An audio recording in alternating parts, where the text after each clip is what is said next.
Welcome to Section 420, Talkin Yankees, the podcast. Well, I figure I have a little story time. It's been a while since we had that. And again, it's for you exclusive podcast subscribers. So that's the way you want to subscribe. If you haven't done it, do it right now. So I figure, maybe I'm not sure what to talk about. Then, recently we had the Reggie Jackson documentary come out on Amazon Prime. It's available now. Of course, then Reggie, to promote that, did the big interview on Howard Stern, revealed some interesting things. So I figured I'd have a little Reggie Jackson talk.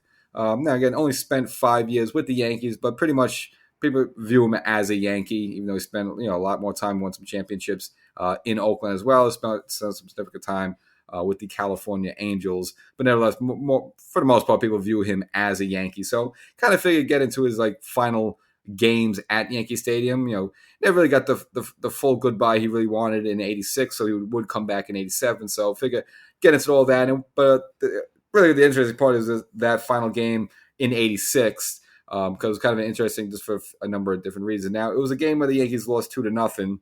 Now, Reggie Jackson did have an opportunity for one final at-bat in the eighth inning. He was still, even as a visiting player, he was always a fan favorite. He was still getting the Reggie chants from the Yankee Stadium faithful. And, of course, they wanted to see him get one more at-bat and hopefully maybe hit a home run as a kind of a good, a goodbye sign-off to end his career there. And he was kind of somewhat intending to retire after '86. He pretty much figured if the Angels were going to extend my contract or give me another contract, he was expecting to retire. Now, it turns out Oakland would offer him a one-year deal, so he did extend his playing career by 1 year, but he was almost, at least, his mindset at that point in '86 was to, retire after that season if the Angels were going to extend him, and it didn't seem like they were interested in extending him. So, now in the game itself, the Yankees were behind 2-0, so, for strategic reasons, I guess the Angel manager, lifted Reggie for a pinch hitter, which you can kind of understand. So Doug Drabek, the righty for the Yankees, started the game. Now, Drabek would go on to, pitch for the Pittsburgh Pirates years later, and that would actually be the better version of Doug Drabek. So the Yankees kind of got a little bad luck with him. The Yankees, kind of the worst version of Doug Drabek. That's why they kind of let him move on to other pastures there.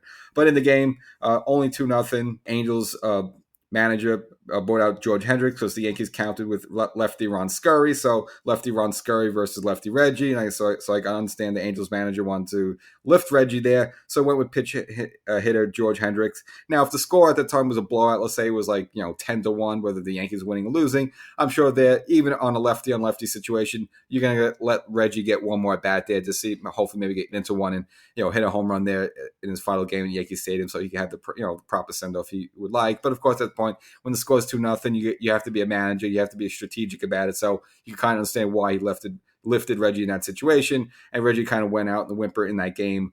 And the Angels would go out the window 2-0. But the interesting part of that game, that's the game when first baseman Wally Joyner was kind of walking off with the winning pitcher Mike Witt there. Won the game. They're kind of walking off the mound there. And someone threw a knife from the stands, and it just barely grazed Joyner as he was walking back to the dugout. At first, he didn't really know what it was, and then he kind of looked down.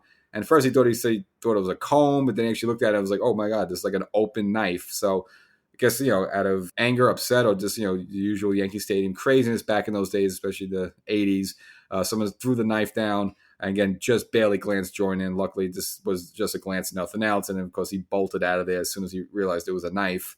So it was just kind of an interesting game where it was like, yeah, you look at it as the Wally Joyner game, but it was also, in a way, Reggie Jackson's last game at that time, you would have thought. Kind of a weird night, and what you would say with this kind of a snoozing 2-0 loss for the Yankees. But Reggie would get one more shot. As I mentioned before, he would get re-signed by the Oakland A's, 1-year deal, so he was able to come back. So his actual last game for the play at Yankee Stadium was August 23rd of 1987, and it was the game he played as a DH.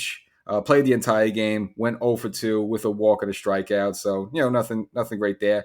And his last year, it was kind of what you expect for a 41-year-old. He hit about 220, did hit 15 home runs, so he was able to sort of pad his stats a little bit. But at that point, he was still well over 500 home runs, and he was definitely like a surefire Hall of Famer. So it wasn't like he was like padding his numbers up or anything like that. But interestingly, he thought that night, that late August night in '86 was going to be his last game in Yankee Stadium. But no, he did come back. And about a year later, and again, didn't hit a home run or anything dramatic, but at least was able to give it more of a proper send-off that, he didn't really get in '86 because he wasn't really sure yet if he was coming back or not, so a lot of teams didn't really give him the kudos.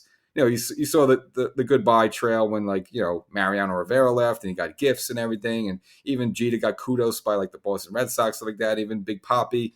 he got gifts even from the Yankees.